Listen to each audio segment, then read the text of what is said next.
In 1095, Pope Urban II stood before a crowd at Clermont and issued a challenge that would echo across centuries: reclaim the Holy Land for Christendom.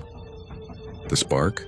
A plea from Byzantine Emperor Alexios III Komnenos, whose empire was reeling from Seljuk Turkish conquests in Anatolia. But it wasn't just politics. Faith, pilgrimage, and the promise of eternal salvation fueled armies of knights, nobles, and even peasants into the unknown. The Holy Land, sacred to Jews, Christians, and Muslims alike, had a turbulent history. Once the kingdom of David and Solomon, it fell under Babylonian, Persian, Greek, and Roman control. The Romans destroyed the Second Temple in 70 CE.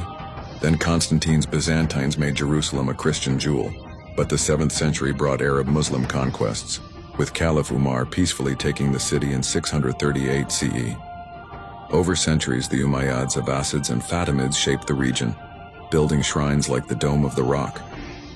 By the 11th century, Seljuk Turks controlled the north, Fatimids the south, and Christian pilgrims faced mounting uncertainty. The First Crusade was not born from faith alone. Europe overflowed with restless knights, overpopulation, and feudal ambitions. Pope Urban II cleverly channeled this energy into a holy war, promising remission of sins to those who took up the cross. For Muslims, it appeared as a sudden, brutal invasion amid their own internal rivalries, a clash that would forever shape perceptions on both sides. The journey began chaotically. The People's Crusade of 1096, led by the fiery Peter the Hermit, marched with zeal but little discipline.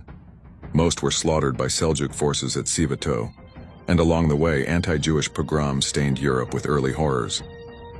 The Prince's Crusade followed, better organized, divided into armies under noble leaders like Godfrey of Bouillon, Bohemond of Taranto, and Raymond IV of Toulouse.